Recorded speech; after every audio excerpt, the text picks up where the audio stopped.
My whole time being a fan of Final Fantasy X, I have heard some incredibly polarizing opinions on Tidus, my boy. People really love to hate him. People love to call him annoying. People love to razz on him for being a dumbass.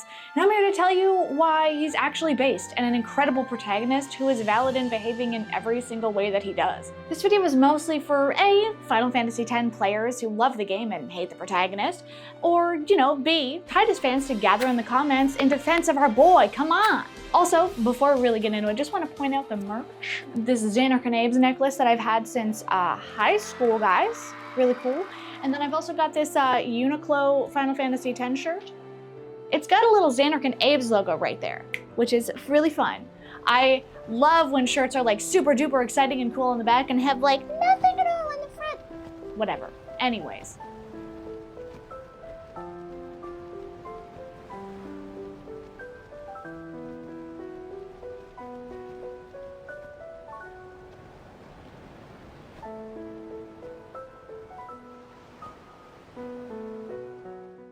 We first meet this guy prepping for his big old blitzball game, surrounded by adoring fans. He's on top of his game, he's feeling like hot shit. And then we get a little hint of some daddy issues. Oh, brother, this guy stinks! We get the coolest intro sequence of a game with a kick-ass song. Goddamn. However, in this, our boy's world gets flip-turned upside down, literally, when a giant angry whale monster thing attacks the city while a cool, mysterious hot guy watches from afar. Tidus. 17 years old, star player of the Zanarkand Abes, following in his horrible dad's footsteps. He's literally a child who, in the very first half hour of the game, is ripped terrifyingly and painfully away from everything that he's ever known. He's sucked up into a weird, sphincter thing. This is your story. And ends up in the ruins in the middle of an ocean. Freezing, cold, alone, and God knows where, trying to survive the elements, and he's also having to fight off fiends. This is when he's rescued by a group of folks he finds out are Elbad and is taken aboard their ship. Unfortunately, they don't speak his language, so now he's only gently less alone. They also are abusive. Kid, it's thy job. Hey, that hurts. They're not nice to him, except for one person, but I love her, she's my angel. Immediately, not a great situation to be in, but being taken in by people who you don't understand you, who physically beat you and leave you out in the cold, and then the second you start to make a friend, my sweet baby angel, you are ripped away from this as well, immediately. Sin attacks the ship, he's flung off into the sea, and he's sent away again. Come on. Almost right away after waking up in Besaid, this kid finds out that whatever happened to him, his city hasn't existed for 1,000 years. He brings up Zanarkand and people look at him like he is absolutely insane. People are offended, people are like appalled, and he's told to basically shut the hell up about it because Zanarkand is a holy place and it's ruins and blah blah blah blah blah. Everyone kind of comes up with this plan that he was too close to Sin, because he was close to Sin a lot. Sin's toxin is like really bad for your brain. It causes a lot of memory issues and a lot of other things. So people are like, oh, you got way too close to Sin's toxin, brother. You have no idea what you're talking about and you think you're from Zanarkand. It's fine, it'll go away eventually. He knows that that's not the case, but he kind of runs with it, I guess, because why not? Sure. This sweet angel, everything that he has ever known right from the jump of his journey now is gone. He doesn't know if he's ever going to see anything he knows, anything he loves again, because he's either been sent 1,000 years into the future or he's being lied to. Imagine then finding out that your horrible dad, who verbally abused you constantly, also came to this goddamn place 10 years ago before you did and was lauded as a goddamn hero. Everyone here loves him. Everyone sings Jecht's praises. Oh my God, Sir Jecht, he was fantastic. He was so wonderful. He was so nice. He was so funny. Blah, blah, blah, blah, blah. He was horrible to Tidus.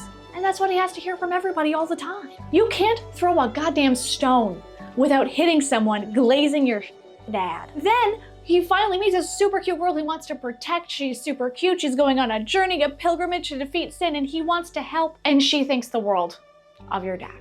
Now, this is the whole topic as to why I really wanted to make this video in the first place. So let's dig a little deeper into Tidus and Jecht's past, shall we? So Jecht and Tidus's unnamed mother weird by the way, were absolute lovebirds, just enamored with one another to the point where when Jecht was home, Tidus did not exist. He did not exist to them. And he basically only existed when, you know, Tidus was asking for attention, vying for attention, and Jecht was like, oh God, you're such a crybaby, and always yell at him and call him names and horrible. But his mom basically forgot he existed whenever his dad was around, which is heartbreaking. The only time he had a parent was when his father was away. 10 years prior, because Jecht disappeared from home when he went to Spira, Tidus's mother became essentially a shell of a person, and she barely existed.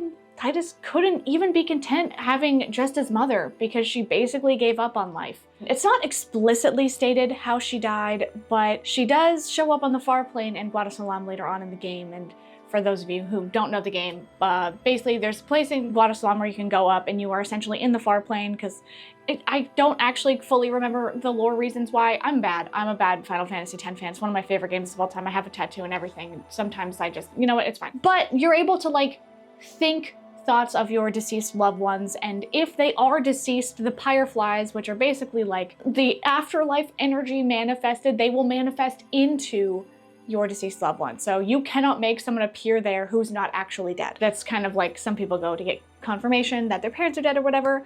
And actually Tidus goes there to try to think of his dad, and he doesn't show up. But we're gonna get into that. I'm getting ahead of myself. Now, going back to Tidus's mom, she either gets sick or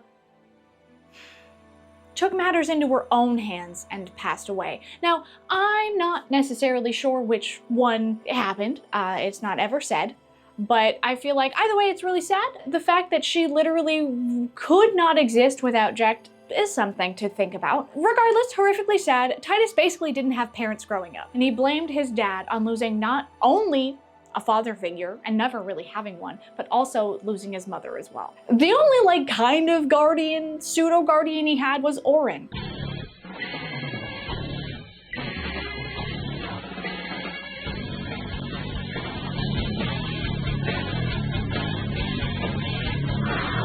It's not really clear exactly how involved Auron was in Tidus's life.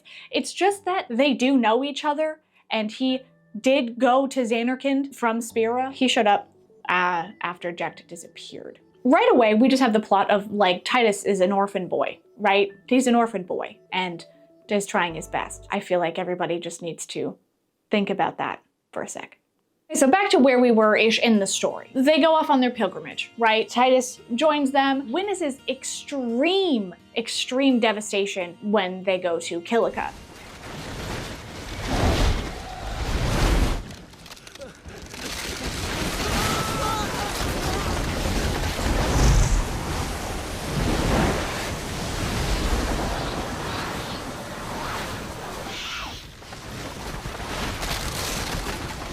That is incredibly, you know, hard to see. He's honestly went from living kind of a cushy, obviously orphan, but cushy life. He's a star player of a sports ball team, lives in an extravagant city, is like adored by people, and then very quickly he watches his town get destroyed, or city rather, comes to Besaid, finds out his dad's here, or dad was here rather, and everyone loves him. Crazy thought. Then they go on a journey and immediately sees Sin, who he now knows is that big giant whale monster, has just killed hundreds of innocent people and does so very frequently, and that's why Yuna and other summoners go on this pilgrimage to defeat Sin. That's just a really wild place to end up in, you know, after all his life being where he was, and then this is his new reality. Kind of wild. Maybe he's okay to whine. This sucks. We're in Luca now. We're going back to Auron. We find out that Auron knew Jecht and Yuna's father. They traveled together. They defeated Sin 10 years ago. You knew my old man, didn't you? Yeah, And you also knew Yuna's father? that's correct. Hey man, there's no way. That's just impossible. Nothing impossible about it. After defeating Sin, Auron traveled to Zanarkand to look after a young Tidus and eventually bring him to Spira because Jecht asked him to. We then get our first crushing Jecht lore from this. When asked if Jecht is alive, Auron laughs, and then he asks, "It depends on what you mean by alive." which honestly gave me like some chills. I've played this game so many times, but like, bro, could you imagine asking if your parent is alive and someone laughs and is like, what do you mean by alive? And then he, you know, kind of grows Tidus a little bit, and it's like, he must have felt something of him and Sin when they came in direct contact together. And Tidus knows he did. He saw a glimpse of Jecht when he was eaten. And there we have it. Sin is Jecht. And Tidus doesn't believe it. And I mean, God, if you told me that my dad, who I thought died 10 years ago, actually came here and now is a giant whale monster, that seems ridiculous. Like, how the hell does that happen? But now, to him, his abusive disaster man of a father is now a giant monster plaguing Spira, killing hundreds of innocents. It just can't be true. It can't. A little further in the game, we see something called Operation Mihen. A group of people, Crusaders Al Bhed, are kind of vying together to destroy Sin a different way. They've been doing summoners for a long time, but Sin always comes back, so they want to try to kill him their own way. Unfortunately, it goes horrifically wrong.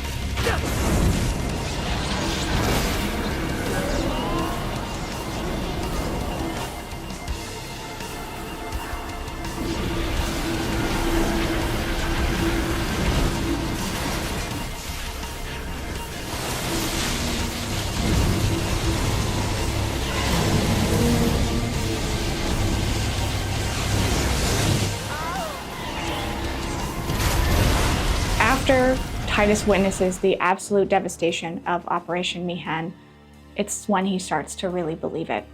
He has a small moment with Sin when Sin retaliates and kills everyone almost that he feels Jecht in there. He's filled with rage, and with that rage he swims into the water after Sin, chasing him, yelling in his head after his father, just traumatized again from witnessing a horrendous carnage at the hands of his dad, witnessing all this carnage before he really knew the truth. Now it's basically like he can't escape his abusive, violent father because he's here on a way larger scale, killing like thousands of people. Okay, I know that everyone's gonna be like, oh my God, Ashley, you talked about Luca, but you didn't mention it. Yeah, no, I'm doing it now. Okay, we're backtracking. We're gonna talk about the laugh.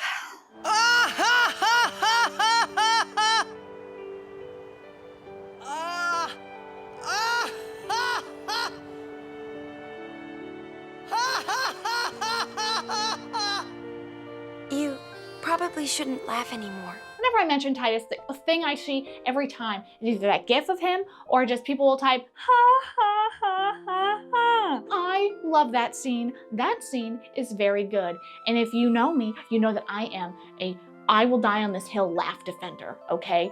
I will die on that hill. I love that scene. It's honestly one of my favorite scenes in the entire game. And people will complain that, oh, the voice acting is so bad. Oh, it's cringe. That's the point. One traumatized, deeply depressed kid teaching another traumatized, deeply depressed kid to laugh even when he's sad. Yuna is like also incredibly traumatized and also an orphan. And she has to literally explain that, yeah, she has all this pressure on her to be this beacon of like light and positivity and hope for the people of Spirit because she's going on this journey and she's gonna defeat Sin. And she just needs to smile because she doesn't want people who desperately need hope to look at her and see anything but like confidence and happiness, because if they saw her being sad, it would make them sad, and she just can't have that. And God, I love Yuna so much. Oh my God, a sweet angel. I love this game so much. He is a jockey teenage boy who literally just wants to sit and cry, trying to get himself to laugh. Of course it sounds goofy. It is goofy. That's obscene, but he's trying anyways. And then it's very sweet because their goofy, forced laughter makes them laugh for real, and they're so cute. They're my sweet angels. I'll say it, if you don't think the laugh scene is cute, you're heartless and a fool. Also, I just remembered I forgot to show my Tidus figure. that my beautiful community got me. His hair is also incredibly sharp, by the way. Good lord, it will stab you. Moving on and switching gears away from Jecht for just a little bit longer, let's remember that Tidus literally has zero idea how Spira works, right? Like at all. He got transported here and everyone side-eyes him and his like memory loss from the sin toxin. And you know, the longer the game goes on, people are like, damn, you're still affected by that toxin. That's kind of embarrassing. That's kind of cringe, dude. And it takes like genuinely so long for people to even start to believe him that he actually doesn't know what's happening and that he's not just a dumbass. There's so many people that treat him completely like an idiot for a lot of the early game. When he tries to tell people what really happened to them and where he's really from, like I said before, he's told to keep that to himself because people are sensitive about Zanarkand, and it even takes some of his closest allies ages to believe him. God, I don't remember exactly when Lulu's like, damn, you actually don't know what's going on, do you? It's pretty far in the game. But this means that Tidus's knowledge of Spira, including summoners, the pilgrimage itself, and they are entirely in the hands of those he trusts to tell him everything, and they don't do that. It takes until after Tidus has thoroughly promised Yuna many post-pilgrimage experiences, showing her Zanarkand, going on adventures, taking her to different places in Zanarkand that he knows, blah, blah, blah, blah, blah. He has dreamt up so many things for them to do together after the pilgrimage is done. Things start falling into place for him to learn the truth. In one of the most heartbreaking scenes of the game, Yuna is kidnapped along with many other summoners by the Albed and taken to home, a place in Bikanel. Unfortunately, during this scene also, Bevel, who they're like a bunch of like religious like freaks. They attack home because they're trying to get the summoners back. You know, the party goes to try to get Yuna back. And during their daring rescue, Tidus demands Riku, who is the beautiful little angel that was actually on the Albed ship at the very beginning of the game and is also Yuna's cousin, Wild. Anyhow, he demands to know why that the Albed couldn't just trust Guardians to protect summoners. Why did they have to take matters into their own hands? It just doesn't make any sense. And then Riku tells him that Yuna will die in Zanarkand. They might defeat Sin. Yuni could... But then she... Yuni will die, you know? You know, don't you? Summoner's journey to get the final Aeon. Yuna told you, didn't she? Killed by the final Aeon after it is summoned. And that has been known by everyone in the party except for Tidus this entire time. Now, this is rough on Tidus, and he realizes he was the only one who didn't know. He looks to everybody, his entire group, his only friends in Spira. They all lied to him or admitted the truth, rather, and let him go about like this, all because it was too hard to talk about. Since that's not bad enough, you know, when you lie awake at night, replaying all the goofy and embarrassing stuff you've done, every foot and mouth moment that you've had, imagine that, but you told someone who was marching to their death all the fun and exciting things that you'll get to do together afterwards. I wish I could live in a place like this. Peaceful. Living with a smile on my face every day. You can, once you beat Sin, right? But then, a new Sin will be born anyway. Well, then you can just beat it again. I wish I could. You would tell her all these things and she'd just smile. Which he very quickly remembers that that is what she does when she feels sad. A lot of people in Spira depend on us. I learned to practice smiling when I'm feeling sad, you know. Very cool. I hate this game. We gotta keep it together. The only thing that makes me feel any kind of way that doesn't make me want to shuffle off this mortal coil is by how Baleful, my beloved titty bird, seems to be comforting Tidus a bit. Like a little half hug from the titty bird, and it's really sweet and also makes me a little still emotional, I'm gonna be honest. Oh god. Anyways, this of course prompts Tidus to be on the side of the Albed, refusing to let Yuna die. Are you kidding me? That's my girlfriend-ish. How f***ing dare you, dude? We will find another way. This was not happening. He's either going to try to get her to give up on her pilgrimage, or they're gonna find another way to kill Sin without having her die. But he can't go to her right now because, surprise, she's not at home. She's already been taken back by Bevelle and is being forced to marry Seymour Guado in Bevelle proper. Now, this is where we gotta backtrack again. They killed that guy. But why? We saw Jiskel's sphere. You killed him. What of it?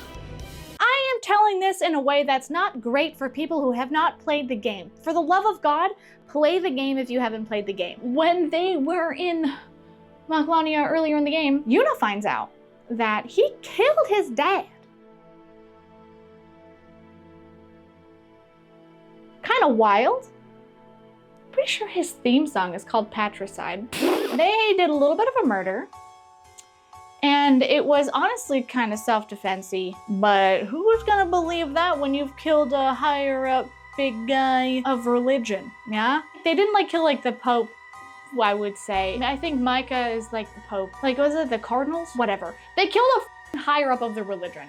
And he's dead, but he's not dead, you know what I mean? And so that's a fun and funky, fresh thing that can occur in the world of Spira, is that you can die, but you can be an unsent, and you can basically zombie your bitch ass around. Poor Tidus has found out that he's been basically celebrating the event that will kill his girlfriend just to her face the whole time. And then they immediately have to go and prevent her from getting married to a zombie man and have to go beat up a red carpet with teeth. Who sucks. Anyways, this fight's fun. This fight's fun. Yep. I'm literally off. Oh my God, I hate this shit. I should have healed Tidus. But I wanted to get that fucking free hit in. Ah! This is the most, without a doubt, stressful boss fight in this game. Do it. Aha! Yes!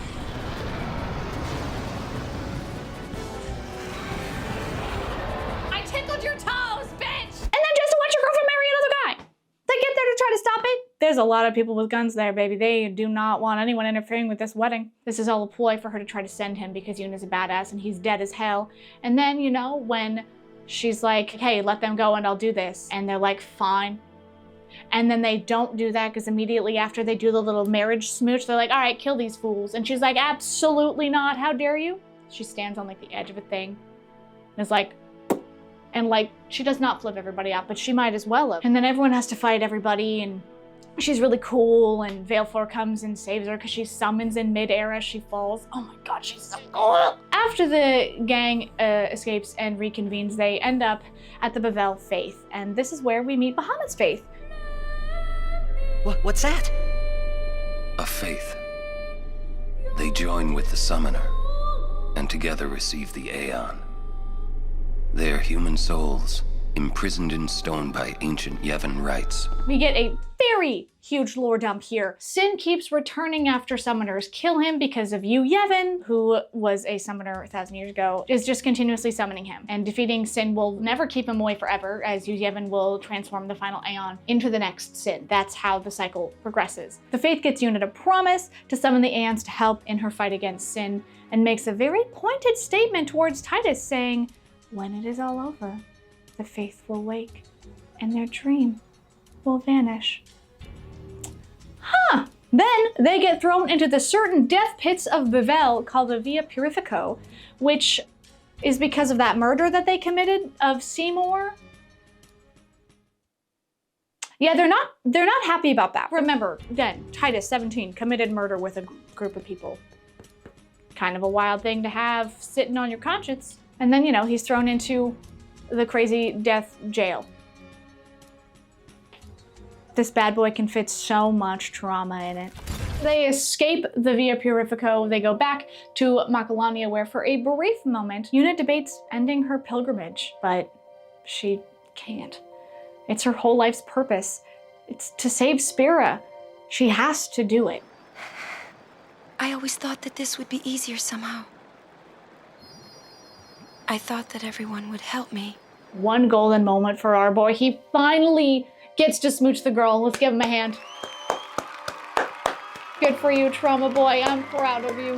Time to continue the pilgrimage and to climb Gagazet, where once again Seymour is here to piss on everyone's party, and this is not necessarily related to Tidus's trauma, but I just have to complain because this version of Seymour is the worst. Pitiful mortal. Your hope ends here! And your meaningless existence with it!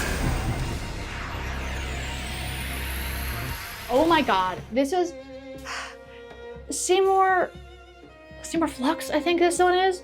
Hate him. I guess whenever he comes back, he gets weirder and more messed up, but this version sucks ass, and he was my wall for ages, and I hate this man. I hate this man. After they kick his ass, they're near the top of Gagazet, and they see this giant frickin' faith, and there's this giant wall of faith, and Tidus gives a little touch. It's a little, whoop, a little, you know? And he passes out. Ends up in a dream sequence back at his house, but this time he's met once again by Bahamut's faith. He's shocked because this is his home, his Zanarkand. How is he here? This has to be a dream, right? He must be dreaming. He can hear his friends begging him to wake up. He doesn't have time to be dreaming. Then Bahamut's faith tells him that he is a dream. People, what? They're all dreams? Me, too? We then find out that 1,000 years ago, after the war, the real Zanarkand was destroyed. The surviving summoners and townsfolk gave their lives to become faith and summoned Tidus's version of Zanarkand, and that is what that wall was. The faith for dream, Zanarkand. The town, its inhabitants, all dreams. Even Tidus. Remember that line I said earlier that was really pointed? When it is all over, the faith will wake, and their dream will vanish. I'm sure that's not gonna hurt our feelings later. So Tidus is now saddled with this knowledge that he is like a fake person thinking about that whole dreams will vanish thing. He decides to keep that to himself. He knows that if the rest of the crew knew what he knew, they would be torn about going through with all of this because their whole plan is to defeat Sin without having Yuna die, but they'd still lose another friend. That sucks, right? He just saddles himself with even more that he has to sit with. And, you know, he's obviously been growing a lot throughout this. He's become a little more self-assured, and he's more driven and has purpose, and things suck, but hey, he's dealing with it, and God, I love him. Now, as is tradition with this game, we find out that the religious goofballs are lying again. I congratulate you, Summoner. You have completed your pilgrimage. I will now bestow you with that which you seek.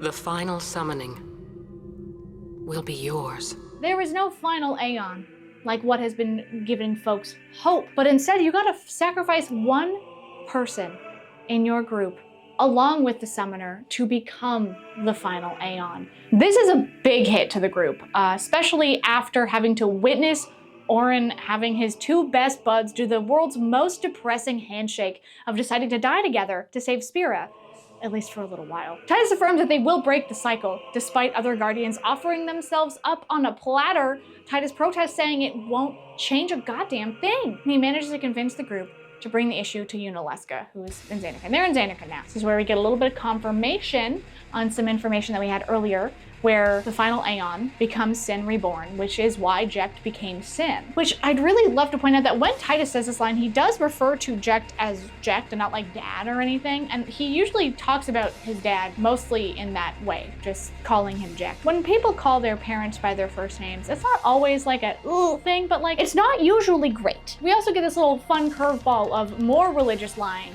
where Sin will always come back because humanity will never atone enough. Someday it'll be gone, yeah? Will humanity ever attain such purity? We have Waka, who I don't think I've ever really talked about because he's been a pretty good like older brother figure to Tidus, mostly because he views Tidus as a stand-in for his younger brother who was killed by Sin. But we're not talking about other people's trauma in this, okay? We're just talking about Tidus. He is a religious nutball. There's something I want to tell you, but promise not to say anything. No glaring either. He's also a little racist.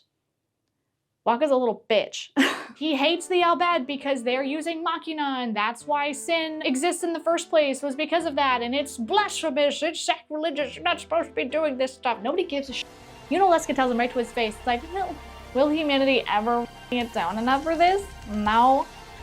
Goofball. But the whole like, yeah, we're just lying to everybody to give them like hope, but like, there isn't any hope, brother. Sorry. Yuna gets pissed. My father wanted to make Spiro's sorrow go away, not just cover it up with lies. She decided to say F you and end sorrow for her dad and for Spiro and also for herself. And they kick this lady's ass.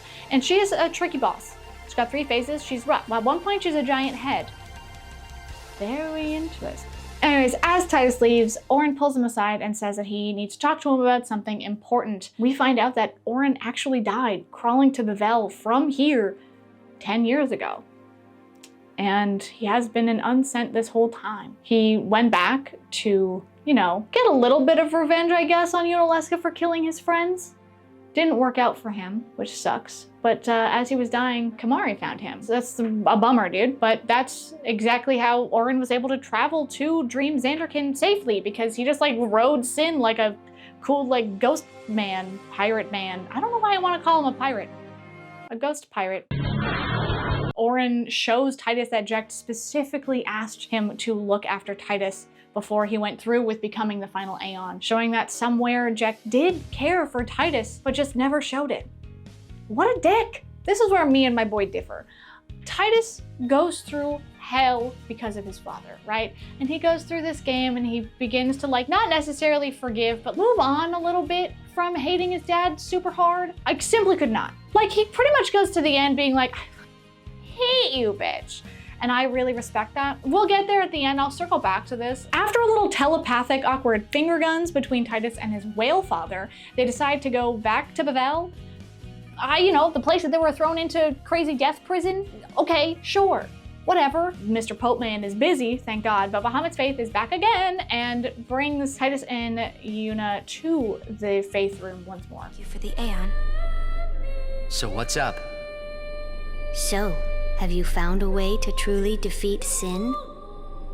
Well, we fight Yu Yevon. The Faith tells them that Yu Yevon merges with the final Aeon to become Sin and has no other purpose than to continue summoning forever. He's trapped in a loop of when he summoned Sin the first time, and so he will never ever stop. It's nothing about atoning for sins. It's nothing about penance for any, it's just some semblance of a memory that has incredible power. The sacred texts state that it is what it is, dog. We gotta deal with it. And that, I'm just, you know, I'm proud of my headstrong boy who refuses to accept that it is what it is, you know? So now the plan is to go inside Sin to find Yu Yevon and end his dreaming once and for all. Because yeah, he'd be like dreaming, he'd be snoozing, he'd be doing this over and over again, right?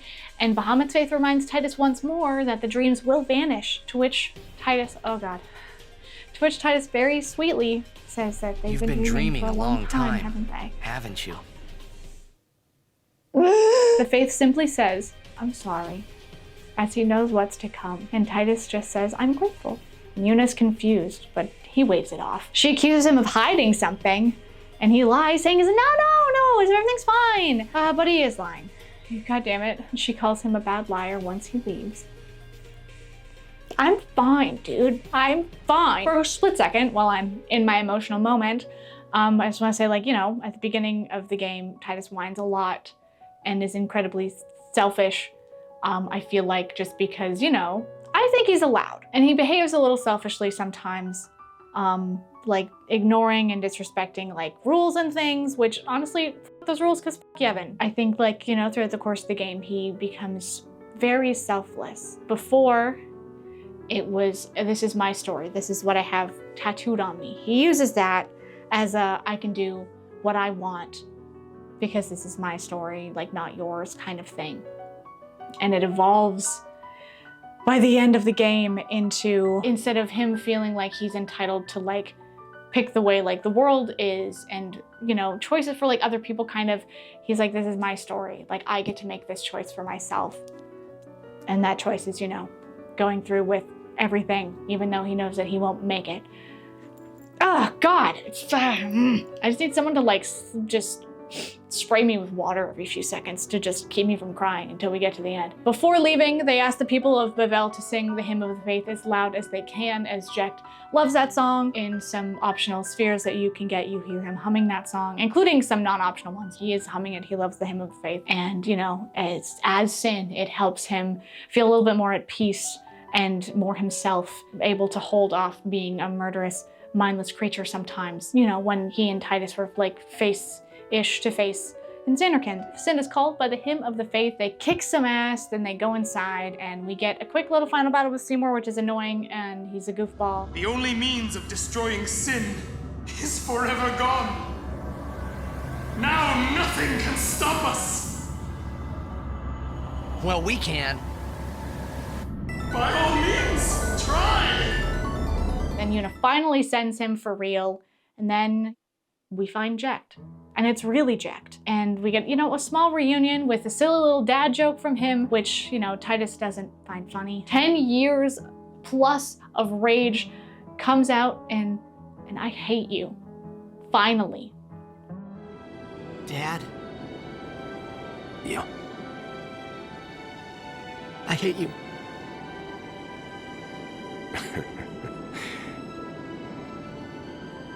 I know. But then he reminds Tidus what he has to do and says he can't hear the hymn so well anymore, which means that he only has a little bit of control left. Tidus yells, like, just get on with it, okay? Let's do this. And he's barely holding back tears, and then Jecht jumps off the side and hulks out, becoming like the coolest monster in this game, but other than Anima. I love Anima. You will never take that from me. She's cool as hell. Anyways, Jecht transforms into a cool monster, but as he's jumping off the side, Tidus regrets not having at least one more moment and reaches for him just too late. Look, there is so much to be said about a complicated relationship that a child has with an abusive parent. And because, you know, they can go through all this abuse and torment and hardship and trauma and pain for so long, but still, God, deep down, it's like, it's still like his dad, you know? It's a rough one, brother. Oh boy. When the fight starts, Tidus calls him Dad. That's fine. I'm fine. I'm fine, guys. Everything's good. Everything's totally chill. It's okay. He looks really cool. The music is really, really sick. It's the music from the very beginning intro of the game when Tidus is getting ready for blitzballing. They kick his ass, okay? They kick his ass, they do well. The battle is really cool. I like it. It's also very hard. And that to me is the like actual final boss of this game, because you can cheese the real final boss real goddamn easy, but this is my final boss. After they win, Tidus holds a like officially dying Jecht in his arms, who immediately belittles him for showing emotion, which Jesus Christ. Tidus rightfully responds by once again telling him that he hates him, but this time through tears. And Jecht tells him to save it for later because they have a job to do and they're not done. They have to go and get Yevon. Before they leave, Tidus says for the very first time in his entire life, he is grateful to have Jecht as his father. And the Aeons swoop in, who are now possessed by Yevon, and Jecht dissolves into fireflies. So once the Yevon-possessed Aeons are defeated, Tidus pulls everyone aside because it's too late to turn back. They can't stop what's coming anymore. And he informs everyone what he's known for quite some time now. When they defeat Yevon, he'll disappear. Confusion is abound, and a heartbreaking look is shared with Yuna as he announces that he's saying goodbye. He announces that he knows it's selfish, but this is his story, and it's time for the final battle. Everyone, this is the last time we fight together. Okay? I think his acknowledging that it's a selfish act, but knowing it's really his own life that he's playing with. And it's just that self-awareness. I don't know, it's great. Because, like, look, if you really think about it, you don't really have any other option, dog. That's it. After Yevon, this creepy bug bastard is stomped on, we get the most heart-wrenching finale to a game that I have ever played. Orin fades off. He's basically sending himself, which is a thing that you can do. Oh my God, hold on. This is another really heartbreaking thing. People only go to the far plane if they're sent, right? And you know, remember earlier I said that Tidus's mom was on the far plane. The unsent can send themselves if they truly accept their death, which means that Tidus's mother accepted her death so hard she sent herself, basically, which means that she had no draw to remain living, not even her own son. Anyways, so Oren sends himself because he, you know, God, they did what they set out to do, brother. He stopped the cycle. What else is there left for him to do? His best friends are dead. He accomplished his mission and he's ready to skedaddle. Yuna sends all her Aeons and Sin to the far plane, and we see that the giant faith on Mount Gagazet is finally waking up. Their dream is finally ending. And their dream begins to turn into water droplets, and in one of those water droplets is our boy. And Tidus feels it too. He knows he's fading. And Yuna is in pure disbelief, but he apologizes for not being able to show her Zanarkand. Keep it together, girl. We can do this. Be strong. He starts to walk away when Yuna runs towards him for one last hug, but it's too late because she falls right through him, colliding with the floor, where she remains for a bit. I cannot even talk about this without crying. Holy shit. Oh, she lays there for a bit before getting up and announcing that she loves him. In the original Japanese, she thanks him, but localization and things, I think like the feeling and intent of that like thank you in Japanese is more of like an I love you, which was in English. God damn it. Anyways, Tidus walks over and gently drapes his arms around her for a moment, even though he's not really there anymore, before walking through her and running off the end of the platform that they're on into oblivion, reuniting again with his father. And this is where I was saying earlier that he gives his dad like a sick, like, nice. I would go like, no. And that's it. That's what I wanted to say. I just needed to do that because I'm really sad right now and this sucks. So Tidus is a character who just at the age of 17 is forced to make the ultimate sacrifice for the betterment of the world. Not even a world that he knows. It's a world that he barely knows, but he knows it's worth his life to save. He's just a boy who has been an orphan for over half his life, and he followed in his father's footsteps every step of the way, sometimes unknowingly, but did it with just kindness and care for like everything, really. Kindness that he didn't even know his father possessed until his final year of life, which is very heartbreaking. He's just a kid who had everything that he's ever known thrown out the window over and over again. He had to learn a whole new world and relearn that world multiple times because things kept being kept from him. Being stuck in a state of constant confusion and sadness and mourning. Yeah, I would be pretty whiny too. I'm gonna be honest. But he still bucked up and he learned to love Spira and love the people in it and fight for them and sacrifice, do the ultimate sacrifice for those people that he doesn't know. Knowing that, you know, his existence was because people gave their lives for him. And, you know, he wanted to free them from that sorrow. He had to gain friends and lose friends and see unimaginable loss of life. And the whole time through, he kept determined to save the world, determined to go back home, even though eventually he found out that that home isn't real. Finding that out in general is hard because he spent the whole time thinking that he was sent 1,000 years into the future or something, just to find out that no, his home does actually exist. It's just not real. And that's really hard. All of this is so hard for a 17-year-old. Tidus, in my opinion, is one of the greatest protagonists of all time. I love him with all of my heart. I love his whining. I love his growth. I love his antics. Literally, he's just a fantastic character. And I hope this video, for those of you who don't like him, think about why he's the way he is and not think of him in like a way where, you know, he's not just a kid who's lost and scared and confused, still doesn't understand the reality of everything until right before he dies. He's lost and confused for the entirety of the game, and he's just like a sad little boy. His whole story hurts my soul, but thank God for the true ending of Final Fantasy X-2, or I would literally be a shell of a person for my entire life. This game is a masterpiece. With this, I definitely left out a lot of stuff to keep it a little lower on time, but please play it. If you've played it before, play it again. If you haven't played it before, play it. I kind of am sad that you would watch this video that spoiled like the whole game without playing it, because I feel like it hits so much harder without knowing things, because that's the beauty of this game, is that they give Tidus a reason, like the protagonist, like a reason for not understanding things. And while that reason is just heartbreaking in itself, just like having to go through it, it gives such a rich, cool storytelling and world building where it's like you only know as much about Spira as Tidus does, and that's in lore, not just from what you've seen. Also play 10-2. A lot of people don't like 10-2. I think that shit is so much fun. I've played 10-2 so many times.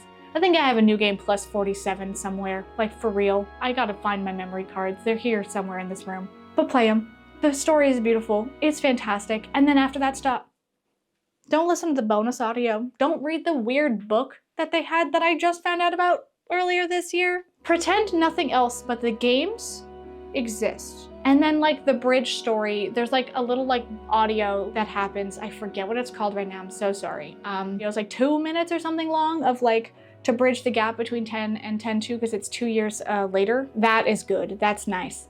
It's where we find out that blitzball players actually hold their breath the whole time. It's not like magic water, other than the fact that it's floating. It's real water. They're just holding their breath the whole time. Absolutely wild. I hope if you know, had more of a negative view on Tidus, this helped change your mind. And if not, I don't know what to say to you, dog. That's wild. And then if you're a Tidus fan, come on, come on. Thank you. Thank you for being here. Drop your support in the comments. If you like this video, you know, like it, subscribe it. I'm sorry that I've been slow with these. Life has been happening a lot, constantly. So that's really fun. But, you know, I'm hoping to keep on making these when I have something to say. And I always have something to say in defense of Tidus. I will be here forever. Okay, bye.